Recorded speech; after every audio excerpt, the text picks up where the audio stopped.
Arkadaşlar hepinize merhabalar, selamlar. Nasılsınız? Umarım iyisinizdir, keyifler yerindedir. Bugün sizlere nasıl Romanya'da kolay bir şekilde oturum alınır, şirket nasıl kurulur, şirket üzerinden nasıl oturum alınır konularından bahsetmek istiyorum. Değerli arkadaşlar, Romanya'da oturum sahibi olmak için sadece 1,5 ayda oturum kartınızın elinde olduğunu düşünebiliyor musunuz?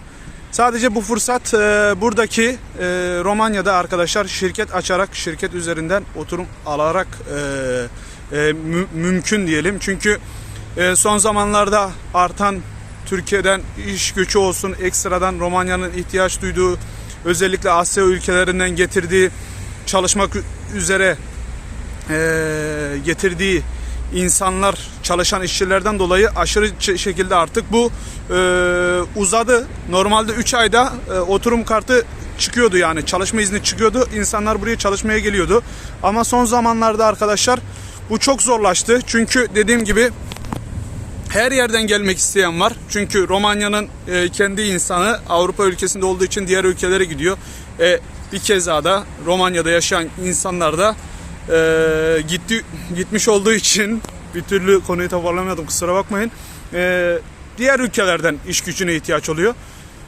Arkadaşlar bir de son zamanlarda Ukrayna'da yaşanan, biliyorsunuz oradaki savaştan dolayı ekstradan gelen toplumlar var. O yüzden arkadaşlar toplamda 6 ay 7 aya kadar bulabiliyor yani çalışma izinlerinin çıkması sadece. Ekstradan buraya geldikten sonra da nereden baksanız 4 ay 5 ayda da bir oturum için bekleme süreci oluyor. Ama şirket açmak, şirketin üzerinden oturuma sahip olmak gerçekten çok kolay. Değerli arkadaşlar, hadi konuya geçelim. Nasıl şirket açabiliriz? Nasıl kolayca oturum sahibi olabiliriz? Veya firma açacak arkadaşlar nasıl Avrupa'da firma sahibi olabilir? Bunlardan bahsediyoruz. Arkadaşlar ben bunu yaklaşık 6 aydır bu işi yapıyorum. Kendim sadece. Ama benim çalıştığım avukatlık bürosu yaklaşık 15 senedir tecrübe sahibi profesyonel bir ekip arkadaşlar. Hiç kimseyi mağdur etmemeye çalışıyoruz. Herkesin işini koşturmaya çalışıyoruz. Gece arayanlar, gündüz arayanlar, cumartesi, pazar fark etmez 7/24 herkese yardım etmeye, herkese elimizden geldiği kadar sorularına cevap vermeye de çalışıyoruz bu konuyla ilgili. Arkadaşlar buraya gelip de şirket açmak için tur ücretine başvuran insanlar var, tanıdığım kişiler var. Ama ben şirket açmak için Romanya'ya gideceğim diyor. Romanya konsolosluğu İstanbul'da veya Ankara'da arkadaşlar buna direkt olarak red veriyor. Diyor ki işte hayırdır, yani nereye gideceksin? Hemen soruşturmaya başlıyor. Ona bile gelmeden red yemiş oluyorsunuz. Ama sadece pasaportunuzu siz bize gönderiyorsunuz değerli arkadaşlar. Biz bu pasaportun üzerinden sizlere bir vekalet oluşturuyoruz. Vekaletten hariç size soruyoruz, hangi firmayı açmak istiyorsunuz? Nasıl bir firma olacak? LTD mi? Anonim mi? Şahıs firması mı? Yani nasıl olacaksa bu firmaları nasıl bir firma açmak istediğinizi size soruyoruz. Zaten sizin iş tarzına göre de zaten %90 arkadaşlar LTD şirketi açılmak isteniyor. Çünkü burada sermaye ücreti gerçekten çok az arkadaşlar. 1000 euroya sermaye gösteriyorsunuz Romanya'da hesap açtıktan sonra. Haydi arkadaşlar, süreç nasıl geçiyor? Biz bunlardan bir bahsedelim. Süreç arkadaşlar çok kolay şekilde işliyor. Sizin bir pasaportunuz var. Siz bunu bize fotokopisini gönderiyorsunuz sadece. Sonrasında dediğim gibi kontratını oluşturuyoruz. Vekaletini oluşturuyoruz. Biz bunun 2 günde size dönüşünü yapıyoruz. E-mail olarak gönderiyoruz arkadaşlar. E-mailden sonra da siz bunu kendi ıslak imzanızı atıyorsunuz. Bizim İstanbul'da çalıştığımız bir otobüs firması var arkadaşlar.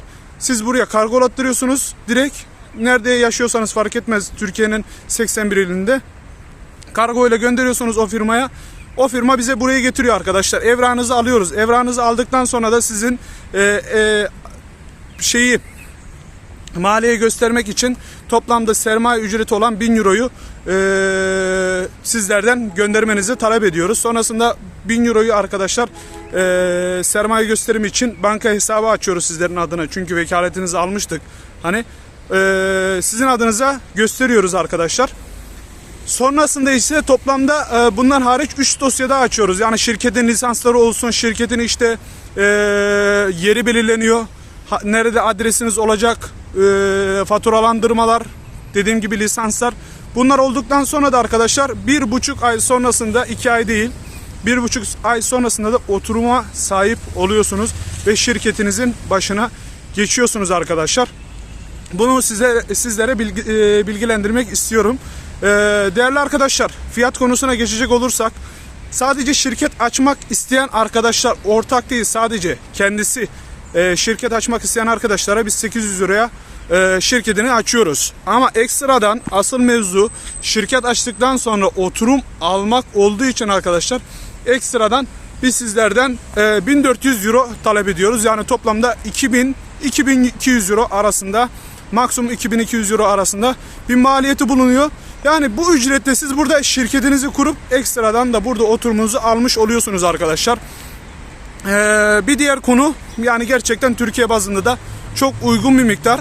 Size bunun avantajlarından bahsetmek istiyorum. Çünkü genelde %80 ve hatta %90 da diyebilirim, lojistik firmaları açılıyor arkadaşlar. Çünkü Türkiye'de bir filosu olan veya bir tane tırla, 2 tane tırla, gerçi Türkiye'de bildiğim kadarıyla şirket kurması için sanırım 5 veya 10 tır olması gerekiyor.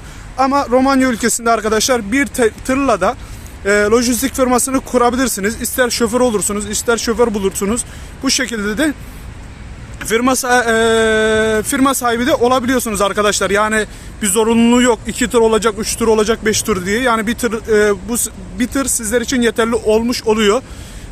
Ekstradan bunun bir avantajını bahsetmek istiyorum. Türkiye'de özellikle tır olan insanlardan bahsetmek istiyorum. Çünkü Mercedes Actros olsun veya işte diğer DAF'lar veya vesaire, genelde Türkiye'dekiler modeller biraz daha düşük ama arkadaşlar Türkiye'de 3 milyonluk bir tır, sanırım 2012-2014, tam olarak tır konusunda hakim değilim piyasasına ama 3 milyonluk bir tırı burada 1 milyon TL'ye kendileri almış olabiliyor. Yani avantajlarından bahsetmek istiyorum. Zaten buraya gelir gelmez o tırı sattığı zaman, firmayı kurduğu zaman 2000-2200 euro, haydi diyelim 2000 euro sizler için sadece kısa süreliğine geçerli olacak tabii bu fiyat. Hani 3 aylığına ben kendimden rica ettim avukatımdan. Onun için zaten çalışıyorum. Ekstradan yüksek fiyatlar da belirleniyor ama ben elimden geldiği kadar sizler için de fiyatta pazarlık yapıyorum arkadaşlar. Yani 3 milyonluk bir tırı orada sattığınız zaman siz burada o tırın aynısını, hatta belki de 2-3 yaş üstünü 1 milyon TL'ye de alabiliyorsunuz. Otomatik olarak 2 milyon TL kâra geçiyorsunuz arkadaşlar. Bu tırı siz Türkiye'de kullanabiliyorsunuz. Avrupa'nın her ülkesinde sürebiliyorsunuz. Ekstradan değerli arkadaşlar, Bulgaristan'dan da geçirirken biliyorsunuz Kapıkule'de tırcı arkadaşlar çok iyi bilir.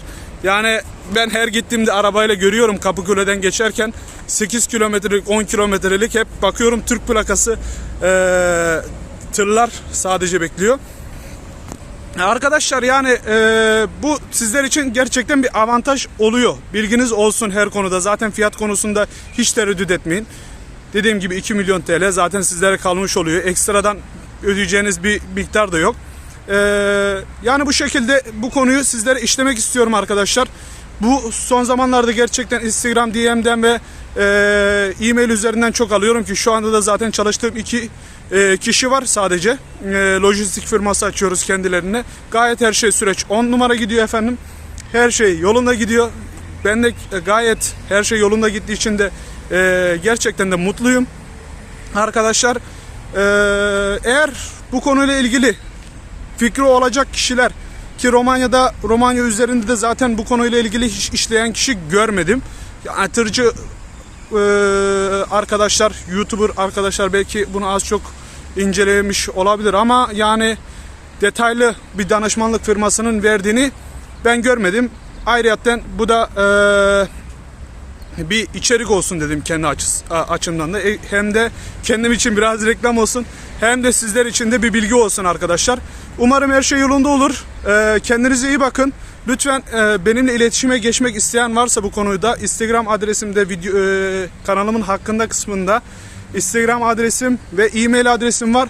Oradan yazabilirler. Ayrıca bu videonun da açıklama kısmına bırakacağım arkadaşlar. Kendinize iyi bakın. Allah'a emanet olun diyorum.